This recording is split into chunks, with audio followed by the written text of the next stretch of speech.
What is up, Critics? In this video, we're giving a visual guide for this week's normal time trial, RC Bandito time trial, and the premium race totaling over $300,000. Note that the time trials can only be completed once a week for the full $100,000 payout.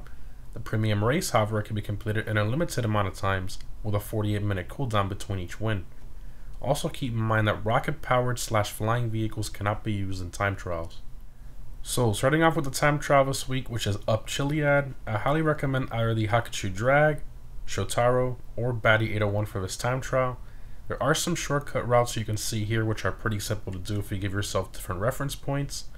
By using these shortcuts, you should be able to complete the time trial a lot faster. This time trial is not very easy and will take some practice to get the beginning shortcut done properly, since there's a lot of tree stumps you might accidentally hit because they're covered by bushes and stuff like that. Try your best to go around them so you don't get flown off your bike. You'll see that I kind of go to like the far right side, then I kind of bring the bike back in. If you want, inspect the area first so you know where all the tree stumps are so you don't hit one of them. I personally hit them like 3 different times, so that was like my 3rd attempt doing that run.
Moving on to this week's RC Bandito time trial, which is Little Seoul Park. As always, you need to own an RC Bandito in order to participate in these.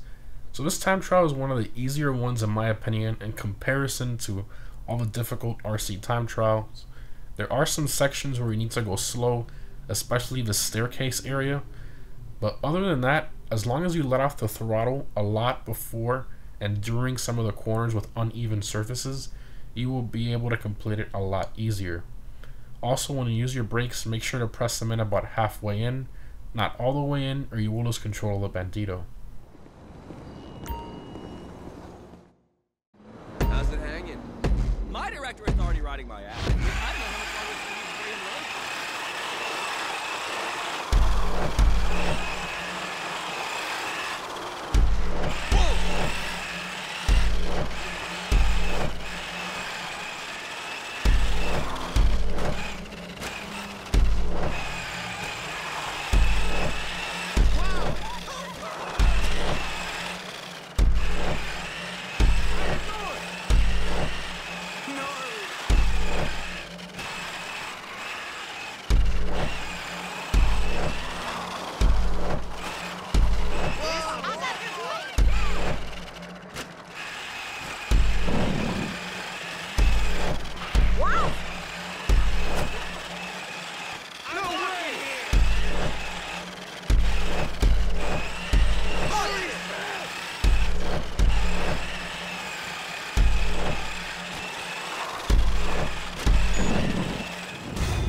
And lastly, we have this week's premium race, which is taking off. This one is restricted to the supercars class. I highly recommend either the Emirates, Krieger, or the Vest 8 for this race, as it's mainly top speed with a few high-speed corners. This race is very easy as it's full throttle for pretty much the entire thing.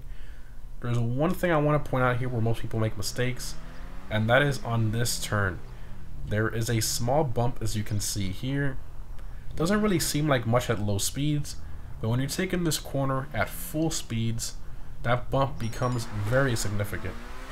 So I highly recommend letting go of your throttle completely before that turn, and then getting right back on it once again after you get over that small little hump. If you don't let off the throttle and go full speed, you end up losing traction or going into the dirt, which costs you a tremendous amount of time, especially when you're slipstreaming someone before that turn. Your car can completely spin out. And yes, this applies to both the Krieger and the Vest 8 as well. It's something very simple to do and easy to remember. Trust me, when you're doing that race, you'll thank me later. You'll see most people making mistakes in that exact spot.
And that's it, guys. The normal time trial this week is pretty difficult, but if you follow the shortcut I showed and practice a little bit, you should be able to complete it. Also, guys, for those of you who maybe can't afford the Hakuchi Drag or the Shotaro for the normal time trial, since it's a time trial, you can actually borrow your friend's bike since it's literally in free mode. So you can come over, lend you his bike, you hop on it, you do the time trial, it lets you. So that's pretty convenient there for those of you who didn't know. The RC time trial is pretty easy in my opinion. The hardest part is the uneven surfaces during the turn. And this week's premium race is pretty easy if you remember to let off the throttle before the hump during the corner I showed. Again, remember guys, you can earn over $300,000 between the three this week, and setting yourself to go to beat them is always a lot of fun in my personal opinion. Let me know which one you found most difficult and what vehicles you used down below in the comments. Thanks for watching guys, and I'll see you next one.